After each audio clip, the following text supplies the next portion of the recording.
আসসালামু আলাইকুম এভরিওয়ান, আশা করি সবাই ভালো আছেন। Welcome back. আসলে ২-৩ দিন ধরে আমাদের এখানে এমন অবস্থা যে কখন সকাল আর কখন সন্ধ্যা বোঝাই যায় না। এতটাই ঠান্ডা আর এতটাই অন্ধকার ওয়েদার, এত বাতাস। তো আজকে শরীরটা এমনিতেই একটু খারাপ ছিল। আমি ঠান্ডা পানিতেই গোসল করেছি প্রায় ৩টা ৩:৩০টার পর দিয়ে। এখানে বসে আমি দেখতেছিলাম যে আসলেই এখন সন্ধ্যা না সকাল না কি বলবো। তো যাই হোক, আজকে মোটামুটি বাসাতে সবাই ছিল, তো আমি সন্ধ্যার পরে এখানে একটা পিৎজা বানাচ্ছিলাম। আম্মু দুপুরে চিকেন আর বিফ রান্না করেছিল, ওখান থেকে আমি কিছু মাংস রেখে দিয়েছিলাম যাতে আমি এটাই আমার পিৎজাতে ইউজ করতে পারি।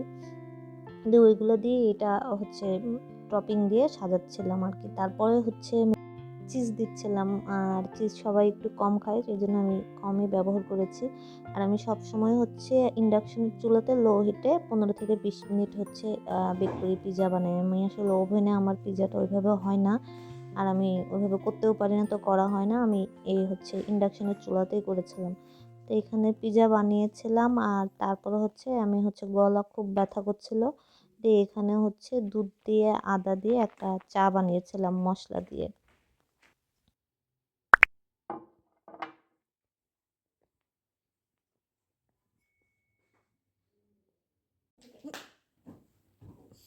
পিসি তবে এক পিসও বেশি হয়নি।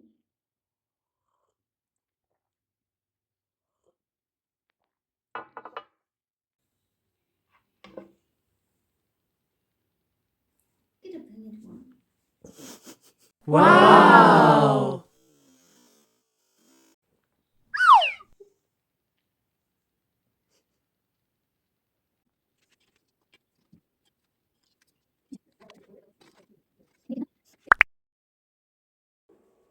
আর এখানে উইন্টারের কিছু স্কিন কেয়ার যেটা আমি রাত্রে ব্যবহার করি সেটাই শেয়ার করার জন্য এখানে নিয়ে বসে পড়েছিলাম। তো এটা বেশ ভাইরাল একটা সিরাম, অ্যাক্সিস ওয়াইয়ের ডার্ক স্পট মেবি রিমুভার। এই সিরামটা প্রায় 1500-1600 টাকা নেয়।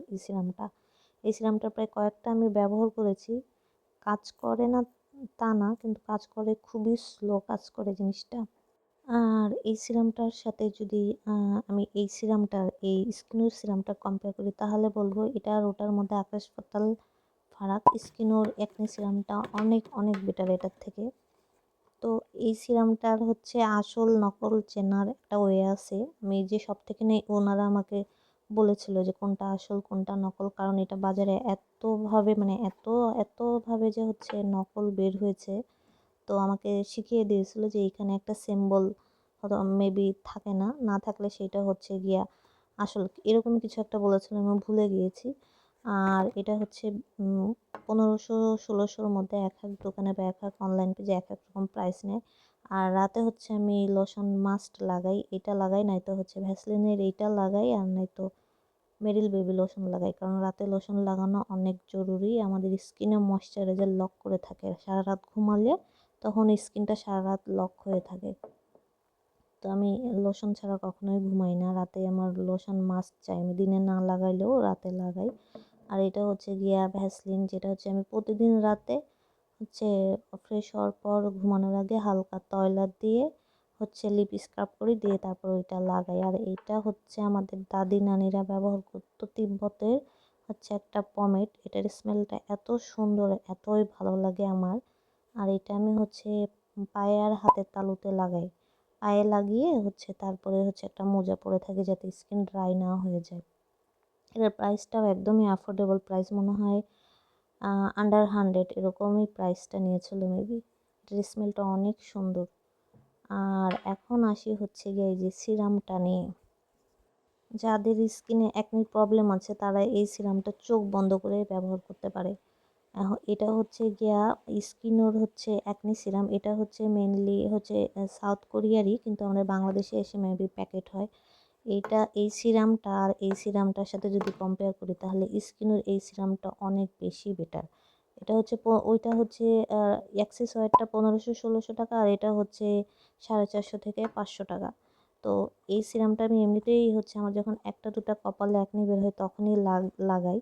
আর আমার কাজিনের গালে ছিল অনেক, তো ও লাগিয়েছে, মানে 2 দিনের মাথাতে একনি গুলা বসে যায়, এতটাই ভালো। তো সেদিনকার জিমে একটা আপু আমাকে জিজ্ঞেস করেছিল, আমি ওনাকে বলে শুনে একসাথে 4টা কিনে নিয়েছি, কারণ এখনও বাজারে অ্যাভেলেবল পুরোপুরি নাই। আর এটা কিন্তু কোনো প্রমোশনাল ভিডিও নয়, আমি ভাবলাম এটা শেয়ার করি, কারণ আমাদের মেয়েদের অ্যাকনি প্রবলেমটাই বেশি হয়। আর এই সিরামটা এত বেশি ভালো, এখন জানি না আমাদের বাংলাদেশে তো যে জিনিসটার যখন হাইপ থাকে পরে দেখা যায় যে ওইটার অনেক বেশি নকল বের হয়, এটা পরে কী হবে জানি না, তবে এখন এতই বেশি ভালো। এটার প্যাকেট, তারপর বোতল অন্যান্য সিরামের মতোই, অ্যাক্সিস ওয়াটার মতো না, অন্যান্যগুলোর মতোই নর্মাল হচ্ছে কাচের বোতল। আর এটার প্রাইস হচ্ছে 450 থেকে 500 টাকা। সিরামটা যাদের অ্যাকনির প্রবলেম তারা চোখ বন্ধ করে নিতে পারেন, এতটাই ভালো এই সিরামটা। মানে সিরামটা ব্যবহার করার নিয়ম তো সকালে আর রাত্রে, তাও তো আমি সকালে বা দুপুরে কখনোই সিরাম ইউজ করি না, জাস্ট রাত্রে ইউজ করি। তাতেই অ্যাকনি বের হলে দেখা যায় যে 2 দিনের মধ্যেই অ্যাকনিগুলো ভ্যানিশ হয়ে যায়, তাহলে কতটা বেটার। আর অ্যাক্সিস ওয়ার সাথে যদি এটা কম্পেয়ার করতে হয় তাহলে আমি বলবো এটা বেস্ট। আমি অ্যাক্সিস ওয়ারটাও আমি কয়েকটা ব্যবহার করেছি, প্লাস এটাও করছি, আর অ্যাক্সিস ওয়ারটাও আমার কাছে এখনও আছে। আর এটা হচ্ছে গিয়ে আমার কোকোনাট অয়েল প্লাস হচ্ছে আমার ফ্রেশ অ্যালোভেরা জেল দিয়ে বানানো অয়েল, অর্থাৎ আমি কোকোনাট অয়েলের সাথে আমার ফ্রেশ অ্যালোভেরা জেলটা কিছুক্ষণ জাল দিয়ে এই অয়েলটা বানাই। এটা আমার হেয়ারের জন্য আর স্কিনের জন্যই বানাই। আর এটা সাধারণত আমি সকালে ফেস ওয়াশ দিয়ে মুখ ক্লিন করার পর লাগাই, যাতে স্কিন ড্রাই হয়ে না থাকে। কিন্তু রাত্রেও দেখাচ্ছে এই কারণে যে মাঝে মধ্যে মানে নামাজ পড়ার পর যখন যেদিন পানিটা বেশি ঠান্ডা থাকে তখন স্কিনটা ড্রাই হয়ে যায়, তখন এইটা লাগাই। এটা ময়শ্চারাইজার অনেকক্ষণ লক করে তো রাখে, প্লাস হচ্ছে এটা অ্যান্টি এজিংয়ের কাজ করে আর স্কিনটাও টান টান করে রাখে, যার কারণে আমি এটা ব্যবহার করি, এই জন্য এটা দেখিয়ে দিলাম। আসলে আমি খুব বেশি প্রোডাক্ট দিয়ে স্কিন কেয়ার করি না, মেকআপও করি না, আবার হচ্ছে স্কিন কেয়ারের জন্য পার্লারও ব্যবহার করি না। তো আসলে অনেকেই মানে স্কিনের উপর এত অত্যাচার করে, মানে নানান রকমের ক্রিম, নানান রকমের পার্লারে যাবে, নানান রকমের মেকআপ করবে, তারপরেও তারা তাদের স্কিনটাকে ভালো রাখতে পারলে তো খুবই ভালো কথা। কিন্তু আমি যা স্কিন কেয়ার করি একদম কম জিনিসের মধ্যেই, কম আমার হাতে থাকে। আমি হচ্ছে ন্যাচারাল জিনিসের উপর ডিপেন্ডেন্ট বেশি, বা ফ্রেশ জুস খাওয়া বা অ্যালোভেরা জেল লাগানো বাসায়, মানে গম বা গমের আটা, হচ্ছে বেসন, এসব দিয়ে স্কিন কেয়ার করা পছন্দ করি। দিয়ে তারপরে এই তো এটা খাচ্ছিলাম, পিজাটা শেষই হয়েছিল না, চাও শেষ হয়েছিল না। তারপরে এখানে হচ্ছে রাতে পরে হচ্ছে আমার ফুফাতো বোন একটা হরর মুভি দেখছিল, তো আমি এখানে এসে বসে কমলাটা খাচ্ছিলাম। আমি হরর মুভি দেখতে পারি না। তো তারপরে আবার দেখলাম যে রাতে আম্মু হচ্ছে বাঁধাকপি দিয়ে হচ্ছে চপ বানিয়েছিল। আমি বাঁধাকপি একদমই খেতে পারি না, গন্ধটা নিতেই পারি না, কিন্তু আম্মুর এই চপটা অনেক বেশি মজা হয়, তো আম্মু দিল, দিয়ে এখানে সস দিয়ে খাচ্ছিলাম, চপটা অনেক বেশি মজা হয়েছিল। তা যাই হোক, আজকের ভিডিওটা খুব বেশি স্পেশাল না, যতটুকু পেরেছি ভিডিও করে এইটুকুই রেকর্ড করে ছেড়ে দিলাম। তো সবাই অনেক বেশি ভালো থাকবেন, আজকের মতো এতটুকুই, আল্লাহ হাফেজ।